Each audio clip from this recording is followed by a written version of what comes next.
You are watching Otero Studios.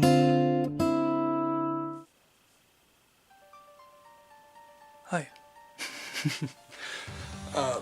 I wanted to take time to do a video because I've been asked a lot about my digital drawing, and one of the things I use for digital drawing at the desk is this Wacom Intuos Pro. Now, it's the Intuos Pro Paper Edition. So what that means is that I actually has an attachment that goes here, and you can actually draw with like on paper, and then it shows up on the digital, on your digital computer or laptop. There are versions of this that are smaller, and there are some like budget versions, and I would recommend, if you've never drawn digitally before, to try one of those. This one is a little bit more advanced. It's a lot bigger, so it does take up more room. So if real estate is an issue in your computer and your computer desk, or if you go to school and you don't have a lot of room, going with a smaller version of this. I know they just released the small Intuos Pro, but this thing has gotten so much mileage from me just because I never have the room to put the other tablet up, which I'll show you in just a second. But this is what I use at the desk, and it comes with this nifty little stylus, and you can change the nibs on it. So you just pull it out. It actually has a base to pull it out. I shouldn't be pulling it out that way, so don't do what I just did.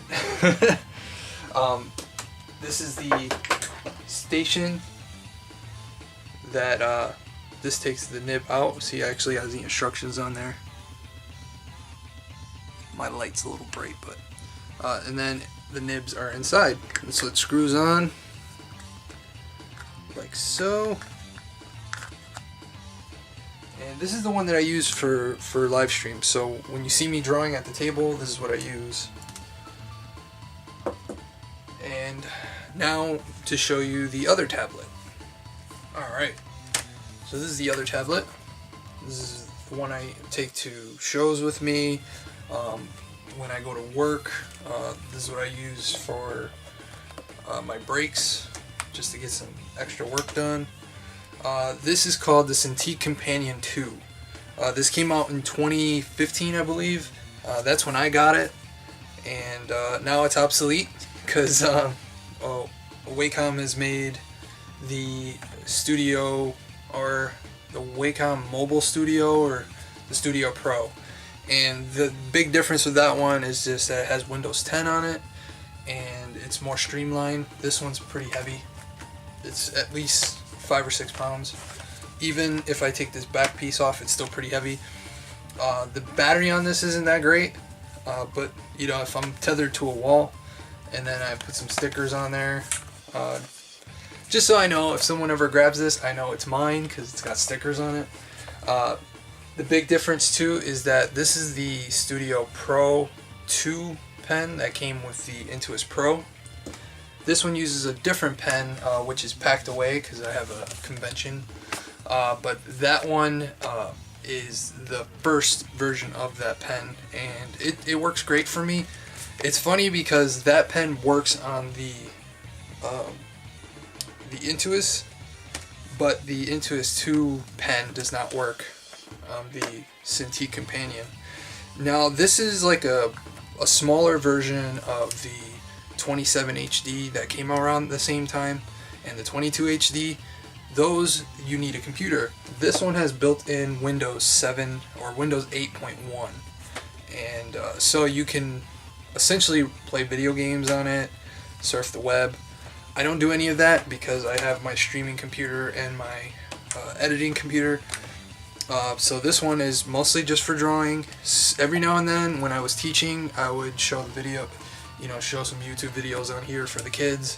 But I love this tablet. 2015, so it's 4 years old at this point, and it was worth the investment.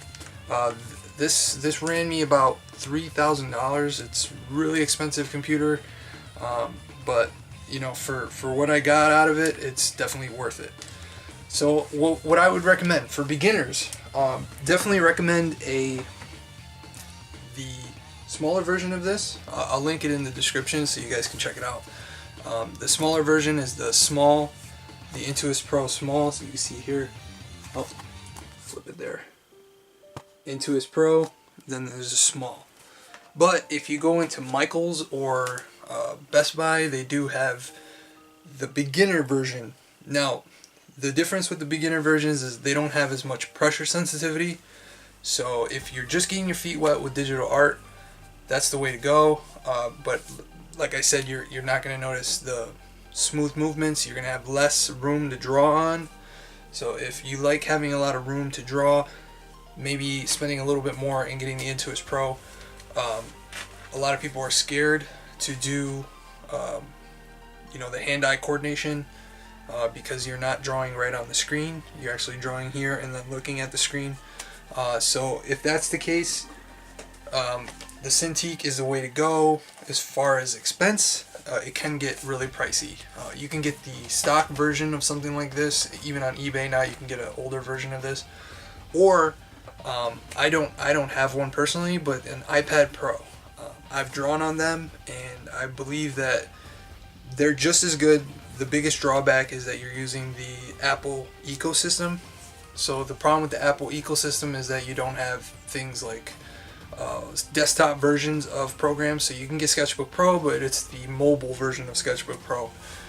You can do Photoshop now, but I believe that it's separate from your Creative Cloud subscription. Correct me if I'm wrong, but like I said, I don't use the iPad to draw. I have a small iPad mini that I use for browsing and stuff like that. Another option is Huion. I hope I'm saying that correctly. Huion makes drawing tablets, and they make pen tabs like this, digital art tablets, but those need to be tethered. So if you have a strong enough computer that can run it, then you can run the Huion. There's other brands on the market. I think XP Pen is another one, but I don't have any personal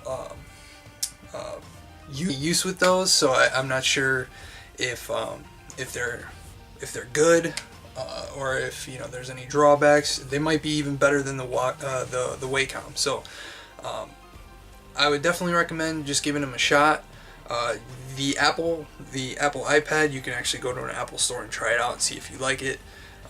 The Apple Pencil 2 now has like ridges on it, so it really feels like a pencil, and it has wireless charging, so it's pretty cool. But until this one dies, I'm not going to look into upgrading anymore. As far as the drawing end goes, it works for me. I can draw comics with it, so I can do commissions and logos. So those are the two that I use. And then I use this computer here. In the last video you saw it. It's my streaming computer. That's what I draw on. I also have a laptop, but that one is just in case something goes wrong with this one. Like right now, it's not really holding a charge. If I fully charge it, I probably get an hour out of it. Once the battery dies completely, then I might look into switching to the laptop. But I hope this video helped anybody figure out what they want to do as far as digital art, and you can see what I use now for my digital art.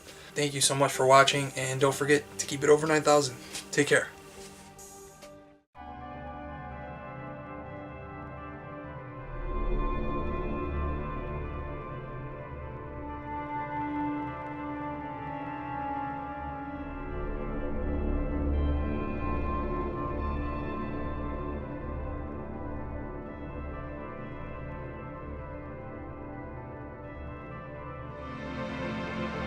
Get ready for the next battle.